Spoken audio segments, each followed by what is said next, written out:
جو اکانومی ہے وہ تباہ برباد کی ہے یا نہیں کی؟ دنیا میں تم نے جتنے اپنے خلیفہ بنائے ہیں جو دجال کا استقبال کریں گے، ان لوگوں کے ساتھ تمہارے کیا معاملات ہیں اور وہ کتنا زور و شور سے یہ کام کر رہے ہیں؟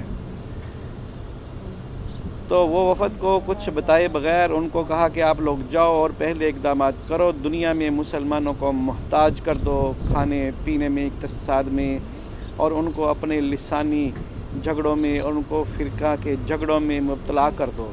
اور یہی جو کام ہے امریکہ کا ہر آنے والا حکمران زور و شور سے کرتا ہے۔ تو ناظرین، یہ دنیا اللہ نے بنائی ہے اور اللہ نے اپنے انبیاء بھیجے ہیں سرزمین پاکستان اور سری لنکا اور فلسطین اور شام اور عرب ملکوں میں جو انبیاء آئے ہیں، گو کہ پاکستان میں نہیں آئے لیکن حضرت آدم علیہ السلام سری لنکا کی سرزمین پر ضرور آئے ہیں۔ تو ناظرین، کہنے کی بات یہ ہے کہ امریکہ کا جو بھی حکمران آئے گا وہ دجال کے استقبال کے لیے ہی اپنا فریضہ منصبی ادا کرے گا۔ اب ان کے ساتھ جو لوگ رشتہ داری طے کرنے جا رہے ہیں اور جو لوگ ان سے استفادہ کرنے کا سوچ رہے ہیں، تو سوچیں کہ وہ پھر امریکہ کی کیسے غلامی کریں گے۔ یہ ایبسلوٹلی ناٹ والا نعرہ پھر نہیں چلے گا۔ پھر تو ٹرمپ کی باہوں میں باہیں ڈال کر اور اس کی بیوی اور بیٹی کے ساتھ مل کر کے وہاں پر پریس کانفرنس ہوں گی اور پھر وہ لوگ کہیں گے کہ ہم تو ورلڈ کپ جیت کر آئے ہیں۔ تو ناظرین، جو پچھلا دورہ تھا عمران خان صاحب کا، اس میں انہوں نے ٹرمپ کی تابعداری کرتے ہوئے وہاں پر انہوں نے حق خود ارادیت جو کشمیر کا تھا وہ ختم کر دیا اور انڈیا کے ساتھ درپردہ مذاکرات کر کے مقبوضہ کشمیر انڈیا کے حوالے کر دیا اور اس کا سودا کر دیا۔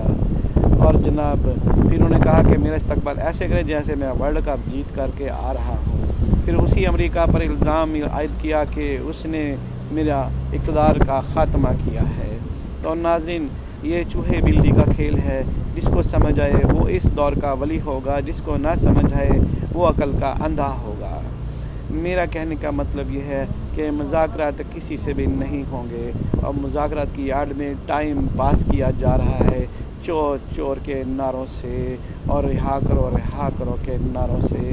اور عوام کے ساتھ اس وقت سب سے اچھی خبر یہ ہے کہ وزیر اعلیٰ پنجاب، جس کو میں بالکل سپورٹ نہیں کرتا لیکن اس کے باوجود بھی انہوں نے جو اقدامات عوام کے فلاح کے لیے شروع کر دیے ہیں، وہ دنوں کے حساب سے گنا جائے تو ہر روز ایک نیا قدم اس کا عوام کی فلاح کے لیے ہوتا ہے۔ اور اس نے ناک آؤٹ کر کے رکھ دیا ہے کے پی کے وزیر اعلیٰ، سندھ کے وزیر اعلیٰ کو، اور لوگوں کو ریلیف تیزی سے دینا شروع کر دیا ہے۔ کنٹینرز جو کہ دھرنوں کے لیے استعمال ہوتے تھے، وہی کنٹینر آج موبائل ڈسپینسریز میں تبدیل ہو چکے ہیں اور لوگ آج کل مریم نواز شریف کے بڑے مداح ہو رہے ہیں اور اس کے اچھے کاموں کی تعریف کر رہے ہیں۔ اور جناب کہنے کی بات یہ ہے، مذاکرات کسی سے بھی نہیں ہوں گے۔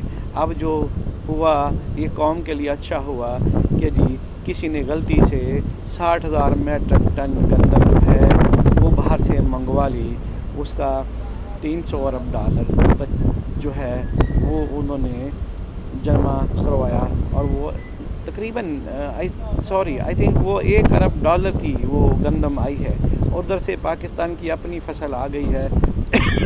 تو اس سے یہ ہوا کہ پاکستانی عوام کو اب انشاءاللہ پورا سال آٹا سستا ہی ملے گا۔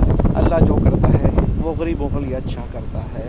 ابھی یہ لوگ لکیر پیٹیں گے کہ کس نے فصل کے ٹائم پر گندم جو ہے وہ امپورٹ کر لی ہے، ابھی پکڑے اس کو، لیکن در پردہ جس نے بھی کیا غلط کیا یا صحیح کیا، لیکن یہ عوام کے لیے ایک اچھا نیک شگون ہے۔